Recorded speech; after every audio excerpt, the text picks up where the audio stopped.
Shemenet! Hi mga ka-Shemenet! Mabuhay! Ako pala, ang iyong babae for tonight. Maganda all night. Raymer Blance. Subong, maaarita sa pabiya para mag-interview sa mga ka-Shemenet didre. Kag pumangkoton sila kung ano ka-importante ang katutubong wika sa ilang edukasyon. Let's go! Let's go, guys! Okay. Hello. Pwede ka umangkot? Yes. Ang ano pangalan mo? Si Aki Jamie Lois. Ikaw? Si Akneli Dunwag.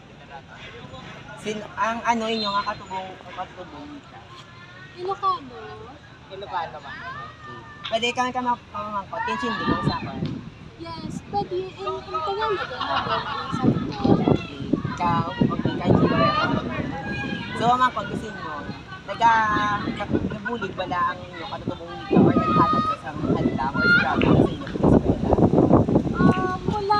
Wala naman sila. Wala namang hadlang. Ngayon, mas nakakatulong. Mas kaya mag-communicate kaming dalawa sa aming lingwahe talaga. Mas nakakaintulong. Ikaw? Nakakatutulong ito sa sa ating ang lingwahe sa atin dahil para upang mas maunawaan natin ang Okay, mamamangkot, pag may are you guys together? Hindi. Okay, sorry, right. Iloco o Iloco, maaari ring Ilocano o Ilocano, ay isa sa mga pangunahing wika ng Pilipinas. Ito ang wikang ginagamit, lengua franca ng halos kabuuan ng Hiligang Luzon lalo na sa rehiyon ng Ilocos. Sa lambak ng Cagayan at maraming bahagi ng Abra at Pangasinan. Marami ring mga nagsasalita ng Iloco sa Nueva Ecija, Tarlac, Mindoro at ilang lalawigan sa Mindanao. Tinatayang mahigit 9 na milyong gumagamit ng wikang Iloco sa Pilipinas. Okay, may nakita na guys, kagpalapitan na sa Bong. Let's go! Hi, good morning. Pwede kayo umangkot? Hindi lang. Okay. Sino ang pangalan nyo? Singing nga do. Ikaw? Randy Suamo, Timon. Okay. So, ano yun yung katutubong wika? Kinaraya. Kinaraya. Okay. So, may pamangkot kasi mo ito na. Nag-help pala or naging hadlang inyong katutubong wika sa pag-communicate or sa inyo pag-eskwela? para sa ako nabudlayan ko kay iban ko nga mga classmates hindi ko maintindihan nila mga pinamagman. Ikaw naman. Ang moment kasi yan na budlayan mo kung isa kay ako yung tao yung karaya tapos sila ya nga pangambal iban. Ang muna na budlayan ko. Okay, thank you. Kinaraya. Nagmula sa salitang kinaraya sa Iraya o Ilaya sa wikang Tagalog, na tumutukoy sa mga mamamayang nakatira sa bulubunduking bahagi ng lalawigan. Ang mga mamamayang nakatira malapit sa mga wawa ng ilog ay tinatawag namang ilawud mula sa salitang Hiligaynon na lawud. Nangangahulugang isang malawak na katubigan na tinatawag na dagat, karagatan o lawa. Ginagamit din ang kinaraya sa ilang bahagi ng Iloilo kasabay ng Hiligaynon. Dahilan na rin na magkakalapit na rehiyon, media at telebisyon, ang mga kinaraya ay nakakaintindi rin ng Hiligaynon. Ang mga Hiligaynon naman ay maaaring hindi nakakaintindi ng kinaraya. Okay guys, another one. To pangita ta. Ay, dito. Okay. Hi, good morning. Pwede kami kamamangkot? Okay. Ano kayo pangalan? Ako si Jesselix na sa Pico. Okay, ikaw. Ako si Yogi Maria. Ano yung nga katutubong wika or ang first language? Tagalog. Hindi mo. Tagalog. Hindi ka usapan. Oh, Hindi ko Okay. Ano gusto yung mga Tagalog, mangko or Tagalog. Tagalog na po. Okay. Mamangkot kasi nyo, nakatutulong bala ang katutubong wika ninyo ang gina-apply sa may pag-eskwela nyo or nagiging hadlang ito sa inyong pag-aaral? Para sa akin, makakatutulong ang wikang katutubong upang ito ay susi natin para sa pakikipagtalastasan upang maunawaan natin ang kung ano ang sinasabi ng mga tao sa ating paligid at ito rin ay ang instrumento sa pagpapaunlad ng ating kultura sa bayan at sa ating bansa. Hindi na namin sa... Para sa akin, nakatulong ito sa pagpakomunikasyon sa isa't isa. Okay, salamat. Tagalog. Ang Tagalog ay isa sa mga pinakaginagamit na wika ng Pilipinas. Ito ang nangingibabaw na katutubong wika sa mga lalawigan ng Cavite, Laguna, Batangas, Rizal, Quezon o ang Calabarzon, sa lalawigan ng Marinduque at sa pulo ng Mindoro sa Bulacan, sa Nueva Ecija, sa Paracale, sa lalawigan ng Camarines Norte at sa Kalakhang, Maynila. Ginagamit din ang Tagalog sa Hilagang Kapuluang Mariana kung saan ang mga Pilipino ang pinakamaraming bilang ayon sa lahi at wika. Ito ang batayan na ayon sa totoong kagawian at hindi ayon sa batas ng pambansang wika ng Pilipinas na Pilipino. Tinatawag na Pilipino mula sa taong 1961 hanggang 1987. Madalas na ginagamit ang Tagalog bilang pantalastasang wika sa buong bansa at sa mga samahan ng mga Pilipino sa labas ng Pilipinas. Siya lang isa. Okay, hi! Good morning! Pwede kami kapamangkot? Pwede kid. Okay, ano pangalan? Jeremy, Habililio. So, ano yung ang katutubong wika or ang first language? Piligay nun. Binigay nyo. So, may pamangkot, makamitan no? Para sa inyo, or para sa inyo, nagapulig pala or nagiging hadlang ang inyong katutubong wika sa inyong pag-eskwela? Nagabulig kay ang akong nga lingwahe.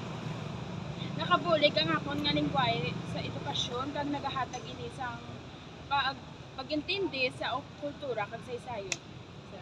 Thank you. Hiligaynon. Ano nga ba ang wikang Hiligaynon? Ang wikang Hiligaynon ay tumutukoy sa wika at kultura na may kaugnay sa Iloilo at Negros Occidental. Kilala rin ito sa wikang Ilonggo at ginagamit ito sa Isla ng Panay at probinsya na rin tulad ng Capiz, Antique, Aklan, Guimaras at marami pang parte ng Mindanao tulad ng Coronadal, Timog Cotabato, Sultan Kudarat at gayon din sa malalaking parte ng Hilagang Cotabato. Meron itong mahigit 7 milyong kataon sa loob at sa labas ng Pilipinas na bihasa sa wikang Hiligaynon at karagdagang 4 na milyon katao ang marunong nito at karagdagan lang sa kanilang lengua franca. So guys, may nakita pala si sa kagrupo. Hi! Hello! Okay, pwede kami kapamangkot? Okay, ano pangalan? Jean-Claude. Ikaw? It's Gerard Sales. Ikaw? Si John Paul. Ikaw naman. Franz JosephIraud. Okay, so ano yung katutubong wika or ang inyong first language? Bisaya. Ikaw? Saya. Ikaw? Saya. Okay, so... Ikaw, Bisaya. Okay, ang pamangkot kasi may pamangkot. Hindi ka masakon, mag-Ilonggo or video. Okay. So, ang pamangkot kasi nyo, nagabulig bala or nagiging hadlang ang inyong first language or inyong katutubong wika sa inyong pag-eskwela. Pwede, pakiulit. Okay. Nagabulig bala or nagiging hadlang ang inyong katutubong wika or first language mo sa inyong pag-eskwela or wala? Wala. Okay, thank you. Ikaw? Bisaya ug ang akong lingwahe. Akong style. English sa pagkat on labi na ako English ang lingwahe. Okay, thank you. Ikaw? Oo. Okay, thank you. Bisaya. Ano nga ba ang wikang Bisaya? Ang wikang Bisaya ay kasapi ng pamilyang gitnang Pilipino ng mga wika kung saan kabilang din ang Tagalog at Bicol. Karamihan sa wikang Bisaya ay sinasalita sa Kabisayaan ngunit sinasalita rin sila sa Bicol, partikular sa Sorsogon at Masbate. Sa mga pulo sa timog ng Luzon tulad ng Romblon, sa hilaga at kanlurang bahagi ng Mindanao at sa lalawigan ng Sulu. Ilan din sa mga residente ng Maynila ang nagsasalita ng Bisaya at ang karamihan ay nakakaunawa sa iba't ibang degree dulot ng pamamayani rito ng mga Bisaya. Ang wikang Bisaya ang pinakamaraming tagapagsalita na sinasalita ng 20 milyong tao bilang katutubong wika. Okay, pinapangambal ko nga. Naman. Ugsay mag-isip pagkat ang labi na. Huwag na pangambal ko. Pwede masitahimik muna kayo? Kaya nagkataon pa Ano ba bahay nyo? Saraya. Kayo? Tagalog. Ano yung mga nalalaman nyo lang na... So sa tingin ko mga ka-Shemenet, may ang language barrier, katabo sila. Hay nako, hindi siya very demure, very mindful, very cutesy. Ha? Anong ha? Language barrier? Language barrier, best friend, ang katabo sa atong subong, tabo sila, bala may ganit sila gachinihanay. Ay nako, language barrier, best friend.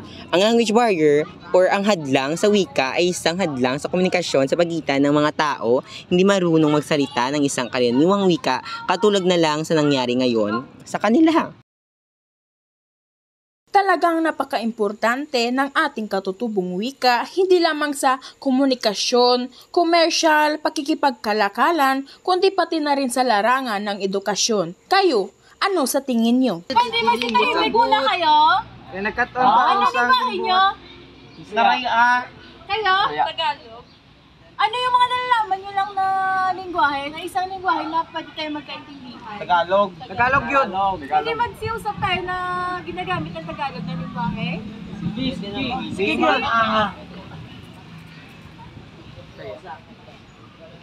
Ano yung sinasabi mo kanina? Yung activity natin. Ay! Yun pala yung sinabi ni ma'am na activity. Gagawin natin mamaya. Okay ba sa inyo yung gagawin natin ngayon? Yung pamaya ba o ngayon? Mamaya na lang para mas maplanuhan natin yung gagawin. Pwede naman. Pwede naman. Sige.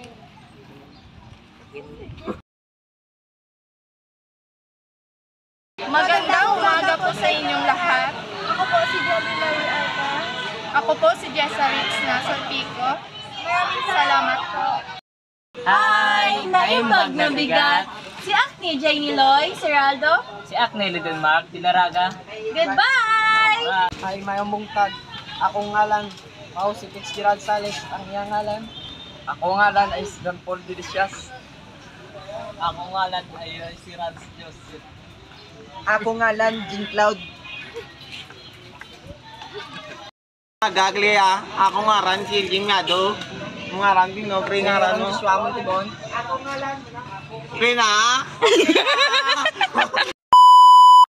Maraming salamat mga ka-Shemenet! Don't forget to like and share!